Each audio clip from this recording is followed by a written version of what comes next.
자, 이번 특종은 도 기자님께 질문부터 드리고 시작을 해볼게요. 자, 지구상에 살고 있는 동물 중 최장수 동물은 무엇일까요? 거북이 아닙니까? 거북이. 너무 일차원적인 접근이에요. 예. 다들 거북이라고 생각하죠. 네. 좀 고차원적으로 답변을 주십시오. 잘 알아요. 그냥 자라. 지구상에 존재하는 척추 동물 중 현존하는 최장수 동물은 상어입니다. 상어? 그 중에서도 노르웨이, 아이슬란드, 연안을 비롯한 북대서양에서 서식하는 그린란드 상어가 그 주인공입니다. 자, 2016년 덴마크의 한 해양 연구팀이 북대서양에서 발견한 그린란드 상어 28마리의 방사성 탄소 연대 측정을 진행한 결과 그린란드 상어들의 나이는 당시 최소 272세에서 최대 512세로 밝혀졌는데요.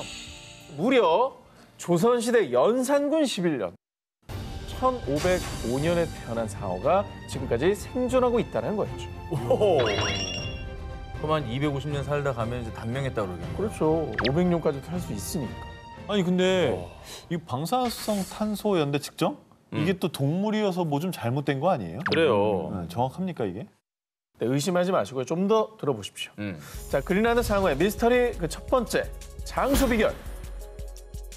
이 상어들은 1년에 불과 약 1cm밖에 자라지 않은 것으로 알려져 있는데요. 그린란드 상어가 서식하는 심해 수온은 1도에서 20도 사이로요. 이 차가운 수온이 상어의 성장과 신진대사 속도를 늦추고 노화 방지 유전자를 활성화시키기 때문에 수명을 연장시키고 있는 것으로 추정되고 있습니다.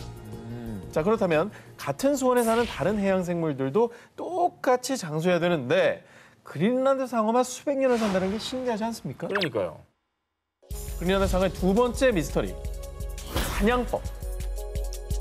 그린란드 상어를 해부한 결과 상어의 뱃속에서 갑각류, 해파리, 어류, 물개, 바다 표범, 돌고래, 심지어 북극 곰까지 너무나도 다양했는데요. 다 먹네. 그런데 여기서 반전입니다. 그린란드 상어의 평균 유영 속도는 시속 1.2km. 엄청 느린 거 아니에요? 서 있는 거 아니야? 이거 사빈이 걷는 속도 같은데? 상어의 먹잇감 중 하나의 물개는 시속 25km로 빠르게 헤엄치는데 어떻게 자신보다 훨씬 빠른 동물들을 사냥하는지가 의문이라는 겁니다. 그러게요. 게다가 다른 생물에 기생하는 갑각류, 요강류가 상어의 안구 표면을 갉아먹어 그린란드 상어 대부분이 시력을 잃은 채 살아간다는 건데요. 일각에서는 이 요강류가 몸에서 빛을 발산하는데 이 컴컴한 심해에서 이 빛을 보고 먹잇감들이 그린란드 상어 주변으로 몰려든다는 주장이 제기됐었습니다만 그러나 이후 연구에 따르면 요강류는 발광 능력이 없어서 먹잇감을 유인하는 데 효과가 없을 거라고 전해졌습니다. 야, 근데 어떻게 500년을 살죠? 사냥도 똑바로 못할 것 같은데. 북대서양을 유유히 헤엄치며 500여 년을 살고 있는 최장수 척추동물 그린란드 상어. 그들의 신비로운 비밀은 과연 언제쯤 풀 수 있을까요? 이비일세, 머리가 하나인 귀신이 하늘에서 내려와 한 번에 밥 한 동이 두부꽃 반 동이를 먹었다. 제가 지금 말씀드린 내용은 공포소설이 아니고요. 바로 성종실록에 나오는 내용입니다.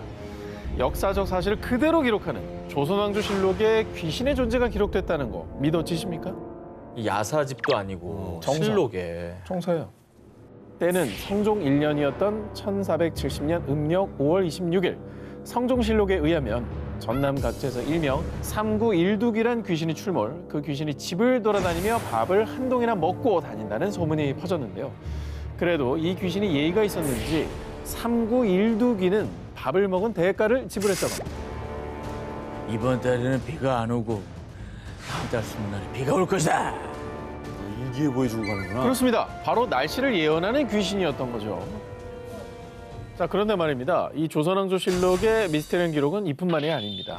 1511년 5월 9일 중종실록에 기록된 충격적인 얘기. 밤에 개 같은 짐승이 문소전 뒤에서 나와 앞 묘전으로 향하는 것을 괴이하게 여겨 쫓으니 서쪽 담을 넘어 달아났다. 진짜 이상하다. 조선의 궁궐에 개와 비슷한 짐승이 나타났다가 달아났다는 건데요. 게다가 그일 권례에서 숙직하던 군사가 괴물이 있다는 헛소리를 전하자 한 사람이 부르면 100사람이 부동하듯이 휩쓸렸다. 어떤 자가 망령된 말로 말같이 생긴 괴물이 나타나 이리저리 치닫는다고 하자. 그 금군들이 놀라 소리치면서 소동을 피웠다. 앞서 등장했었던 괴물은 16년 뒤 그리고 21년 뒤에 또다시 등장. 심지어 대낮에 괴물이 대비의 침전 창벽을 두드려 대비전을 경복궁으로 이전하는 사건까지 발생했습니다. 어휴, 이건 좀 큰일이네요. 보는 사람이 많은 궁전 내에서 있었다는 거 아니잖아요. 그렇죠. 저기 그 영화 물괴에 나오지 않았나요? 괴물 나오는 영화. 허베이성에서 1억 6천만 년 전 익룡 화석 발견. 2억 년 전 익룡 아르헨티나에서 발굴. 약 2억 년 전 중생대에 존재했다고 알려진 익룡. 그런데 약 6,500만 년 전에 멸종된 것으로 알려진 익룡이 지금 현재까지 살아있다면 믿으시겠습니까? 이거는 말이 안 되는 것 같은데? 근데 이게 가끔 저기 야산에서 촬영하면 저 익룡만한 나방을 본 적은 있어요. 그래 너무 놀랐어요.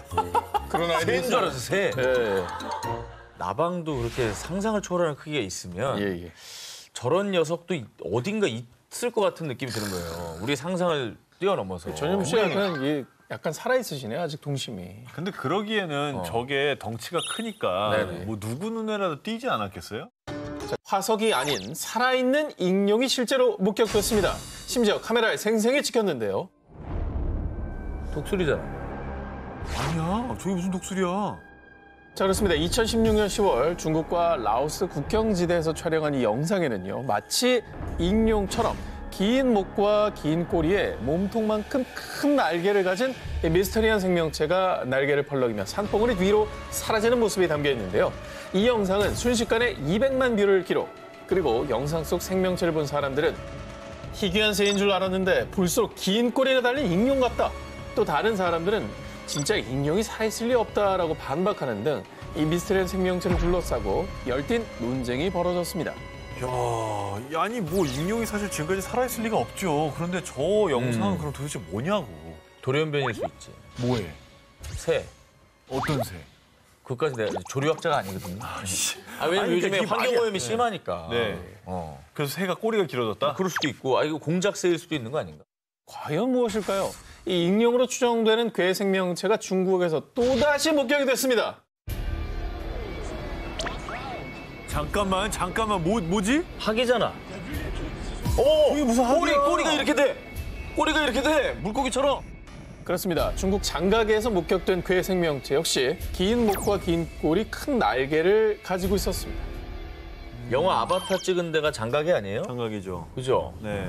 그 아바타에 나오는 새 토르큰가 그 녀석도 익룡하고 좀 닮았잖아요. 그 주인공들 타고 다니는 거? 네.